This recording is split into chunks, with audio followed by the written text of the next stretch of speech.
안녕하세요. 부동산 경제학 황현입니다. 오늘은요 2020년 6월 27일 토요일입니다.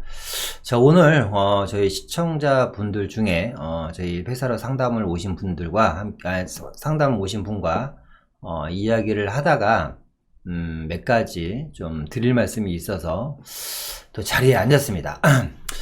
그분 이야기는 이렇습니다. 4년 전에요, 행당동의 모 아파트 84제곱미터를 5억 원에 매수를 하셨대요. 갭 투자를 하신 거죠. 전세를 끼고 1억 정도 본인 돈이 들어가셨다고 합니다. 그러니까 본인은 근데 그때 당시에 집이 있으셨고요. 자녀 아드님한테 사줬다고 해요. 그때 이제 아드님은 이제 결혼하기 전이고, 지금도 결혼을 안 하셨다고 합니다. 아드님은. 그러니까 5천만 원 정도는 증여세를 내시고 아드님 이름으로 이제 집을 한 채 사주신 거예요. 근데 이제 다행은 아니죠. 뭐 서울시내 전체가 집값이 뛰었으니까. 그 행당동에 5억 하던 아파트 가격이 현재는 9억 정도 한다고 합니다. 그러니까 몇 년이에요? 4년 만에 1억을 투자해갖고, 투자금 1억을 들었고 5억짜리가 9억 됐으니까 4억을 번 거네요. 그죠? 그러니까 이걸 현재 매도를 하시게 되면, 이것저것 빼고 나면, 전세금 빼고 하면 한 4억 정도 현금이 생긴다고 합니다. 그런데, 이제 무주택자이신 분들이 이 영상을 들으시거나 아직 좀 성공 투자를 못 하신 분들이 이 영상을 들으시면 상당히 화가 나시겠지만, 하여튼 이분 얘기로는 그래요. 이 현금 4억 갖고 매수할 곳이 없다 라고 합니다. 그러니까 뭐냐면, 전체적으로 집값들이 다 올라가 버렸잖아요. 그죠? 서울시 전체가 집값이 올라갔습니다.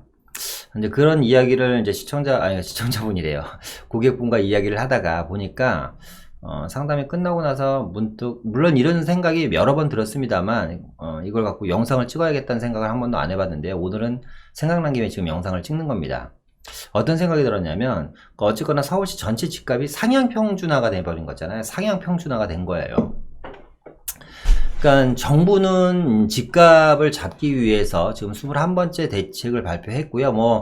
언론 보도에 의하면 조만간 22번째 대책이 또 나온다고 합니다. 역시 과세 정책이라고 하네요. 22번째 정책도 세금으로 잡겠다라는 겁니다. 그러니까 정부가 지금 22번째 정책을 발표하면서 여러 가지 과세 정책도 하고, 여러 가지 다주택자에 대해서 좀 억누르는, 그러니까 거래를 못하게 하는 여러 가지 이제 규제 정책도 하고요. 또 신규 아파트, 새 아파트에 대한 폭발적인, 그러니까 가격 상승이 이루어지고, 재건축 아파트죠. 재건축 아파트에도 폭발적인 가격 상승이 이루어지니까 재건축을 못하게 계속해서 억누르고 있습니다. 어쨌거나 여러 가지 규제를 통해서요, 정부는 하향 평준화를 하려고 하고 있습니다. 그런데 재밌는 게, 아이러니하게 집값이 상향 평준화가 돼버렸네요. 그죠? 전체적으로 집값을 눌러서 가격을 다운사우징 하려고 했는데 가격이 전체적으로 올라버린 거예요. 그죠? 이런 생각이, 우스갯소리로 이런 생각이 들었어요. 어찌됐거나 평준화가 되었다면 이것도 집값 안정 아닐까요, 여러분? 예. 여러분들 생각은 어떠세요? 어쨌거나 집값을 전체적으로 잡으려고 했어요. 예전에 불균형이 되게 심했잖아요. 강북과 강남의 가격 차이가 상당히 컸어요. 예를 들어서 강남과 예를 들어서 다리 건너 마포 자양동이라든가 아니면 광진구라든가 이런 데 집값 차이, 강남과 송파구의 집값 차이가 컸는데 이게 어느 정도 다 따라와 버렸잖아요. 지금 마포 같은 데라든가 옥수동, 금호동 같은 데는 지금 강남과 사실상 별 차이 없거든요. 집값이. 전체적으로 상향 평준화가 된 거예요. 그래서 이런 생각이 잠깐 든 거예요. 그냥 우스갯소리긴 하지만 집값 안정 아닐까, 이것도. 어떻게 정부가 의도한 대로 전체적인 집값 평준화가 된 건 아닐까라는 생각이 듭니다. 서울 모든 지역이 올랐기 때문에. 그죠? 그러니까 어떻게 보면, 이제 다시 얘기를 하면, 사실 투자자들은 번 것이 없을 수도 있어요. 왜냐면 내가 5억짜리 아파트를 사서 현재 9억이 됐는데, 이걸 팔면 다른 아파트들도 5억짜리가 9억이 돼버렸기 때문에 다시 그걸 사야지 되는 거예요. 그죠? 그러면 이게 어떻게 보면 제로섬 게임일 수도 있거든요. 제로섬 게임. 그러면 아까 오신 분 질문이 그거예요. 이런데 계속 투자를 하는 게 맞을까요? 라는 게 질문입니다. 지금 이 영상을 보시는 시청자분들은 어떠십니까? 사실 이런 내용은 제가 좀, 이게 실시간 라이브 방송으로 했으면 막 댓글 올라올 텐데, 그죠? 그럼 좀 재밌었을 텐데, 어쨌거나 그냥 영상을 찍고 있습니다. 여러분들 생각은 어떠세요? 5억짜리 아파트를 사서 9억이 돼서 돈을 4억 정도 번 것 같지만, 옆에 들어보니까 다 5억짜리가 9억 됐어요. 결국에는 제로섬 게임이 된 거예요. 그죠? 그러니까 돈의 가치는 똑같아져 버린 거죠. 옛날에 1억의 가치나 지금 4억의 가치나. 그러니까 지금 4억의 가치가 옛날에 1억의 가치 정도밖에 안 되는 걸 수도 있지만 좀 어려운 얘기나요? 어쨌거나 전체적으로 상향 평준화가 돼버린 거예요. 그러면 투자를 계속하는 게 맞는 건가요? 계속 똑같다면 그냥 가만히 있는 게 맞을 건가요? 네. 저는 투자를 하는 게 맞다고 봐요. 왜 그러냐면 어쨌거나 그 아드님은 과거에 1억 갖고 내 집이 마련이 됐습니다. 그런데 지금 내가 집을 마련을 하려면 4억이 필요한 거예요. 그죠? 그러면 현실적으로 불가능하다는 거죠. 무슨 얘기냐? 부동산 하락을 얘기하는 분들이 상당히 많습니다. 그죠? 지금도 계속해서 하락을 외치는 분들도 있고, 저는 그분들 말씀이 잘못됐다고는 생각하지 않습니다. 각자의 생각이니까요. 그죠? 뭐 생각의 차이가 있을 수 있는데 그게 옳다 나쁘다라는 거는 결국 시간이 지나면 시간이 말해주겠죠. 그죠? 제가 뭐 과거에 이런 얘기도 했었잖아요. 고장난 시계는 하루에 2번은 정확하게 맞춘다. 왜? 12시에 서 있으니까 낮 12시, 밤 12시에는 맞춰지는 거예요. 그죠? 그런 분들의 이야기를 듣거나 아니면 뭐 이런 얘기하면 진짜 몰매 맞을 수도 있는데, 아니면 좀 조심스러운 부분인데 정부의 여러 가지 규제책으로 인해서 집값이 떨어질 것 같기 때문에 아무런 행동도 안 하신 분들도 있을 겁니다. 그러니까 이 방송을 보시는 지금 이 유튜브를 보시는 분들 중에서 과거에 지금 오늘 상담을 하시러 오신 분처럼 4년 전에 1억 정도의 여유 자금은 나도 있을 수 있었다라고 생각하시는 분들도 계실 거예요. 그죠? 그런 분들도 계실 거 아닙니까? 그런데 이제 결국 어떤 분은 행동을 했고 어떤 분은 행동을 하지 않은 거예요. 그죠? 그런데 행동을 하지 않은 분들 중에 만약에 그분이 무주택자였다면, 그러니까 무슨 얘기를 하고 드리고 싶냐? 전체적인 상향 평준화가 돼서 얼핏 보면 이게 제로섬 게임 같지만 좀 잔인하게 얘기한다고 하면 결과론적으로는 무주택자들만 갈 길을 잃어버린 겁니다. 그러니까 뭐 누구의 말을 듣던 간에, 그리고 뭐 나의 본인이 집값이 떨어질 것이라는 100% 확신을 갖고 여태까지 기다리셨던 간에, 물론 게임은 끝나지 않았습니다. 앞으로 부동산 시장이 5년, 10년, 20년 더 갈 거기 때문에 더 가봐야 되겠지만 어쨌거나 현재는 이 무주택자분들은 고통 아닌 고통을 받고 있다라는 거죠. 왜? 집을 살 수 있는 길은 점점 멀어져 가고 있기 때문이죠. 왜? 이번에 6.17 부동산 대책만 보더라도 사실상 무주택자분들이 집을 살 수 있는 방법이 여러 가지로 차단돼 있잖아요. 제가 엊그저께 방송에서 얘기했던 것처럼 무주택자들한테는 한 70% 좀 대출을 해줘라, 그런 얘기를 했었잖아요. 근데 지금 어쨌거나 무주택자든 유주택자든 간에 대출은 40%입니다. 그죠? 그러니까 이런 무주택자 분들만 어떻게 보면 좀 속상한 일이 됐다. 그죠? 이번에 6.17 대책 이후에요, 3억 이상 아파트에 대한 규제가 가해졌잖아요. 물론 이제 뭐 직접적인 3억 이상 아파트에 대한 규제가 취해졌다기보다 3억 이상 아파트를 사면 전세자금 대출을 막아놓다 보니까 아무래도 심리적으로는 저항이 될 겁니다. 그죠? 그러면 이게 또 다른 이 새로운 규제가, 새로운 풍선이 만들어지고 새로운 규제가 새로운 상승장을 만들어내는 겁니다. 서울에서 3억 이하 아파트 비중이 가장 큰 지역이 어디입니까? 도봉구, 중량구, 금천구입니다. 그죠? 이런데 이런 지역들 같은 경우는 도봉구, 중량구, 금천구, 특히 도봉구에는 아직도 3억 이하 아파트들이 상당히 많기 때문에 지금 대책 발표 이후에 호가가 계속 치솟고 있다고 합니다. 그러면 이런 지역들도 상향 평준화에 지금 동참하는 거예요, 이제. 그죠? 도봉구, 중량구, 금천구도 이번에 거래가 어떻게 쏟아질지 모르겠습니다만 뭐 어쨌거나 상향 평준화에 동참하는 것 같습니다. 수도권 지역을 살펴보면 이번 대책으로 또 대부분이 규제 지역에 묶여 있긴 하겠지만 안산이라든가 화성, 군포, 수원 등 아직도 저가 아파트 분포가 높은 지역들이 있어요. 이런 지역들 역시 6.17 이후에 매수 문의가 꾸준하다고 합니다. 그러니까 희한하게 이게 규제가 가해지면, 뭐 강남권도 그렇잖아요. 토지거래 허가구역으로 묶이다 보니까 주변 지역이 지금 뭐 호가가 치솟고 있고, 강남도 마찬가지입니다.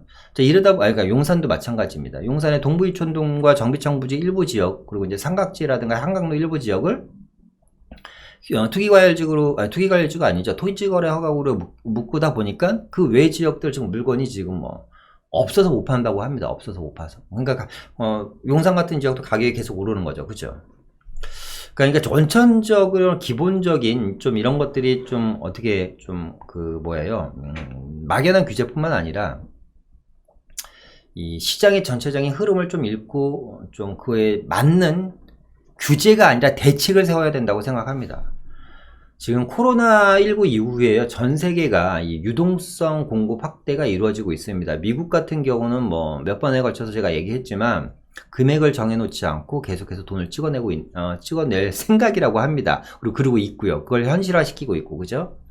우리나라도요, 언제든지 현금화할 수 있는 유동자금을 의미하는 M2죠. 광의통화. 그러니까 그것까지 뭐 광의통화 M2 이런 거 아실 필요는 없고, 어쨌거나 현재 우리나라에요, 유동자금이 사상 최고치라고 합니다. 얼마까지만 해도 우리 부동자금 천조 시대라 그랬잖아요. 근데 지금 3천조 원을 넘었다고 합니다. 3천조 원. 얼마든지 바로 현금화 시킬 수 있는 돈이 3천조 원이래요. 야, 그런데 이게 여기서 끝날까요? 전 세계가 유동성 확대를 하고 있는데, 그러니까 지금 저성장과 초양극화 시대입니다. 저성장과 초양극화 시대. 근데 아이러니하게도 부동산 규제 21번을 하면서 이 초양극화는 점점 더 크게 벌어지고 있습니다. 물론 정부도 속상하겠죠. 그죠? 그러면 아닌 길로 간다고 하면 이거를 좀 뱃머리를 바꿀 필요도 있지 않을까라는 생각이 들어요. 그리고 엄청난 유동자금. 그리고 매년 늘어나는 10억 이상 자산가들의 증가수. 1년에 매년 12월달 되면 국민은행에서 이제 보고서가 나오잖아요. 그죠? 그러면 매년 10억 이상 자산가들이 얼마나 늘어났는지를 계속해서 이제 발표를 합니다. 매년 자산가들이 증가를 해요. 그러니까 이게 양극화가 벌어질 수밖에 없죠. 그 반대로 이제 중산층들이 몰락을 하죠. 중산층들이. 그러니까 예를 들어서 우리가 분당에 살았으면 옛날에 큰 부자였는데 지금 분당 아파트 하나 팔아봤자 서울의 중위권밖에 안 되는 아파트를 못 사니까 이게 중산층들이 사실상 심리적인 허탈감은 사실상 말을 할 수 없을 정도로 클 거라고 생각이 됩니다. 그래서 저는 뭐 이야기를 하다 보니까 오늘은 뭐 특별하게 주제가 없어요, 시청자 여러분. 그냥 주저리 제가 하고 싶은 얘기를 하다 보니까 산으로 갔다가 들로 갔다가 바다로 갔다가 지금 제 얘기가 그러고 있습니다. 그냥 편하게 들으셨으면 좋겠고요. 토요일이니까요, 그죠? 뭐 이 영상이 오늘 나갈지 내일 나갈지 모레 나갈지 모르겠습니다만 편하게 들으셨으면 좋겠습니다. 그러니까 마지막으로 그냥 이런 얘기하고 좀 마칠까 해요.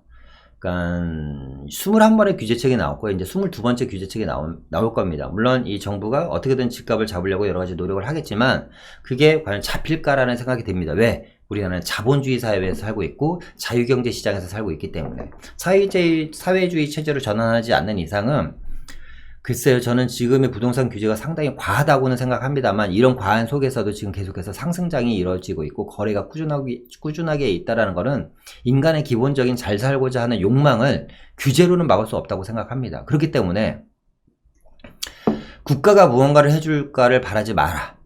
좀 이런 메시지를 드리고 싶어요. 그리고 누군가가 이러한 사태를, 이런 양극화 사태라든가 집값이 폭등하는 사태를 누군가가 해결해 줄 거라고 여러분 믿지 마십시오. 무엇을 믿어야 됩니까? 여러분 자신을 믿으셔야지 돼요. 그러니까 내가 오늘 당장 무엇을 할 것인가를 생각을 해야지 되고 내가 오늘 무엇을 해야지 나의 삶이 변할 건가를 생각을 해야지 되는 것이 맞다고 생각합니다. 내가 아무것도 안 변하는데 누가 내 인생을 바꿔주고 누가 나의 삶을 변화시켜 주겠습니까? 그죠?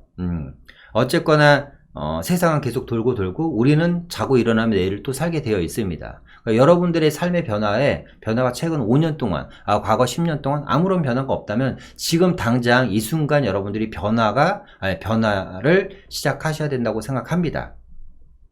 글쎄요, 주제도 없고 이야기에 맥락도 없이 어쨌거나 주저리 떠들었는데요.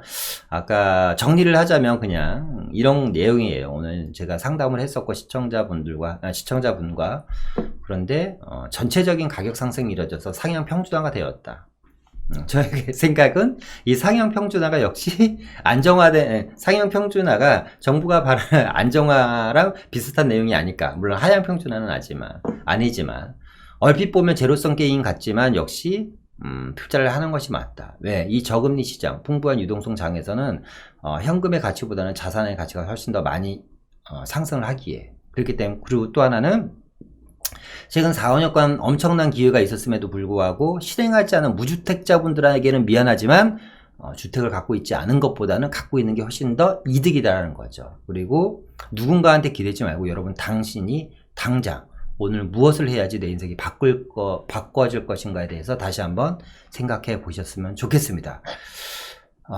주말 잘 보내시고요. 역시 이 바이러스가 계속해서 좀 강하게 퍼지고 있다고 합니다. 더운 날씨에 뭐 이게 더욱더 뭐 활발하게 활동을 한다고 하니까요.